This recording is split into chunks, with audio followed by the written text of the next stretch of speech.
बहुत भूख लग रही है। कल से हमने तो कुछ खाया ही नहीं है। बहुत दर्द हो रहा है पेट में।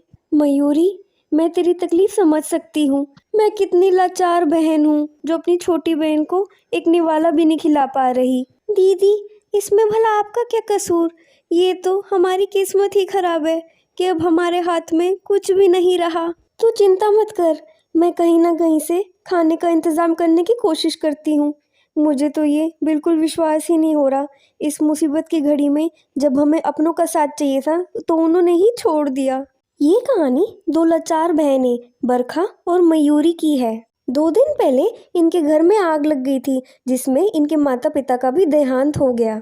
मदद के लिए दोनों बहनें अपने मामा मामी के घर गए। उनकी मामी का स्वभाव बहुत गुस्सैल था और वो किसी भी हालत में इन दोनों लड़कियों को नहीं पालना चाहती थी। इसलिए उनकी मामी ने उन दोनों को बहुत बुरा भला कहा और अपने घर से निकाल दिया। तब से दोनों बहनें 2 दिनों से बाहर ऐसे ही सो रही थीं, जिसमें उन्होंने कुछ खाया भी नहीं था। चल मयूरी, थोड़ा आगे चलकर देखते हैं, क्या पता कोई हमें खाना दे ही दे।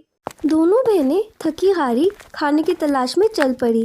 तभी उनकी नज़र एक आदमी पर पड़ी जो एकदम गर्मा गर्म डोसा बना रहा था। काका, हम दोनों ने 2 दिन से कुछ भी नहीं खाया है, क्या आप हम दोनों को एक डोसा दे देंगे?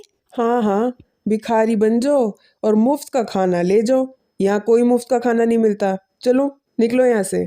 ठीक है काका, आप हमें मुफ्त में खाना मत दीजिए, लेकिन मेरे को कोई काम ही दे दीजिए जिससे कि मैं खाना खा सकूं। कोई तो मेरे लिए काम होगा। अरे मैंने कहा ना, यहाँ पे तुम्हारे लिए कोई काम नहीं है। क्यों मेरा टाइम खोटी करती हो? जाओ यहाँ से। काका, आप कितनी मेहनत से कितने सारे डोसा बनाते हो, थक जाते होगे, तो आपको किसी न किसी की मदद तो चाहिए होती ना। मेरे को बहुत अच्छे डोसे बनाने आते हैं काका, प्लीज़ मुझे काम पर रख लीजिए। हाँ, थक तो मैं जाता ही हूँ, पर उससे क्या। सभी लोगों को मेरे ही हाथ के डोसे पसंद है, तुम्हारे हाथ के नहीं जो मैं तुम्हें रख लूँ। काका, आप एक बार मुझे काम पर रख कर तो देखिए। अगर किसी को भी डोसा पसंद नहीं आए तो आप मुझे अगले दिन ही निकाल देना। मुझे ज़्यादा पैसे भी नहीं चाहिए। अच्छा ठीक है, लेकिन आज से ही तुम्हें काम करना पड़ेगा। मयूरी, तो यहीं पर चुपचाप बैठी रही हो और यहाँ से कहीं भी मत जाइयो। थोड़ी ही देर में मैं तुझे खाना दे दूंगी। दीदी, आप मुझे अपने साथ ही रखिए ना, मैं भी आपके काम में हाथ बटाना चाहती हूँ। मयूरी, तुझे पता है ना सेठ जी कैसे हैं। तू अब चुपचाप यहाँ बैठ जा, मैं जल्दी से डोसा बना देती हूँ। बरका अपने हाथों से गर्मा गर्म डोसा सेकने लगी। उसकी माँ ने उसको डोसा बनाना अच्छे से सिखाया था। उसके डोसे एकदम कड़क बनते थे। उनके वहाँ जो पहला ग्राहक आया था वो तो बरखा का डोसा खाकर बहुत खुश हो गया था। अरे वाह राम प्रसाद, तूने तो अपने डोसे में बड़ा ही अच्छा सुधार करा है। आज तो खाकर मजा ही आ गया। ऐसा है? इतना अच्छा बना है? हाँ हाँ, तभी तो कह रहा हूँ। पहले तो मैं मजबूरी में आता था यहाँ खाने के लिए, अब शौक से खाने के लिए आऊँगा। ये बात सुनकर बरखा को तसल्ली मिली कि लोगों को उसका बनाया हुआ डोसा पसंद आ रहा है। मेरे ग्राहकों को तुम्हारे बनाए हुए डोसे बहुत पसंद आए हैं, इसलिए मैं तुम्हें नौकरी पर रख रहा हूँ। लेकिन मैं चाहता हूँ कि तुम अपने डोसे में कुछ बदलाव भी लाओ। मेरे यहाँ बहुत ही कम ग्राहक आते हैं। तुम्हारा डोसा ऐसा होना चाहिए कि वो और लोगों को खींच कर लाए। सेठ जी, एक बार हमारे बाबा हमको लेकर शहर गए थे। वहाँ पे उन्होंने हमें एक चीज़ डोसा खिलाया था, बहुत ही स्वादिष्ट था। आप कहो तो मैं अपने डोसे में भी चीज़ डाल लूँ? हैं? ये चीज़ क्या होता है भला? ये तो मैं पहली बार सुन रहा हूँ। सेठ जी, हर किसी को आजकल चीज़ खाना ही पसंद है। वो अगर हम अपने डोसे में डाल देंगे तो लोगों को ज़रूर पसंद आएगा। ठीक है, ये तरकीब हम कल आजमाते हैं। चल गई तो ठीक, नहीं तो तुम जैसे डोसा बनाती हो वैसे ही बना लेना। ऐसे ही अगले दिन बरखा ने चीज़ डोसा बनाना शुरू कर दिया। उसके चीज़ डोसे से लोग मानो खींचे चले आ रहे थे। गांव में कभी चीज़ डोसा मिलेगा, ऐसा तो मैंने सोचा भी नहीं था। ये तो मैंने सिर्फ शहर में एक ही बार खाया था, और ये डोसा तो शहर वाले डोसे से भी अच्छा है। मैं तो यहाँ रोज आऊंगी। बरखा के डोसे के चर्चे पूरे गांव में होने लगे थे। लेकिन एक दिन बरखा जब डोसा बनाने वाली थी, उसको पता चला कि डोसे का बैटर तो बहुत ज़्यादा ही खराब है। अरे ऐसे मुंह लटका के मुझे क्यों घूरे जा रही है? क्या बात है? सेठ जी, ये डोसे का घोल तो बिल्कुल ही खराब लगता है।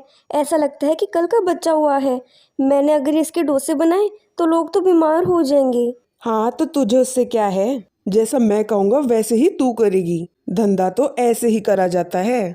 अगर ऐसी बात है तो मैं आपके यहाँ काम नहीं करूँगी। मैं किसी की भी सेहत के साथ खिलवाड़ नहीं कर सकती। उस दिन के बाद से बरखा कभी भी राम प्रसाद के पास नहीं गई। दीदी, आपने तो उन काका का काम छोड़ दिया, अब हम पैसे कैसे कमाएंगे? तो चिंता मत कर मयूरी, जितने भी दिन मैंने काका के यहाँ से पैसे कमाए हैं उन्हीं पैसों से हम अपनी खुद की चीज़ डोसा का ठेला लगाएंगे। ऐसे ही एक पूरा दिन बीत गया। गांव में बस स्टॉप की एक जगह थी। उसी जगह के पास बरखा ने अपना डोसा का ठेला लगा लिया था। जैसे ही लोग बस स्टॉप पर उतरते वो बरखा के यहाँ खाना खाने चले जाते थे। कितना अच्छा चीज़ डोसा है ना, मेरे पेट को तो तृप्ति मिल गई। हाँ, खाना तो एकदम हमारे मतलब का है, बिल्कुल चटपटा। मुझे लगा नहीं था कि गांव में हमें अपने मतलब का खाना भी मिल जाएगा। अब तो हर महीने गांव में कुलदेवी माँ के दर्शन भी कर पाएंगे और ये अच्छा सा खाना भी खा पाएंगे। ये तो आपने बिल्कुल सही कहा। ऐसे ही एक हफ्ते में बरखा ने बहुत तरक्की कर ली थी। हर कोई अब उसको चीज़ डोसा वाली के नाम से पहचानता था। वही दूसरी ओर रामप्रसाद लोगों के साथ बेईमानी ही कर रहा था। वो उनको बिल्कुल खराब डोसे खिला रहा था। तभी अचानक वहाँ एक आदमी की तबीयत बहुत खराब होने लगी और वहाँ खड़ी औरत ने सबको टोक दिया कि कोई भी डोसा ना खाए, क्योंकि उसने इस डोसे में कीड़े चलते हुए देखे हैं। सभी लोगों को रामप्रसाद की इस हरकत पर बहुत गुस्सा आया। उसको सबक सिखाने के लिए सभी लोग उसको मारने लग गए और पूरे गांव में बात फैला दी कि कोई भी इसका डोसा ना खाए। 2 महीनों में बरखा ने अपना खूब नाम कमाया और सभी लोगों से सम्मान पाया। अब वो दोनों बहनें गांव में एक छोटी सी झोपड़ी में रहते थे। और मयूरी, आज का डोसा कैसा लगा? हमेशा की तरह आपका खाना सुपर हिट है। अच्छा, और कल से तुझे स्कूल जाना है ना? सारी तैयारी कर ली? हाँ दीदी, सब तैयारी कर ली। चलो अब साथ में मिलकर डोसा खाते हैं।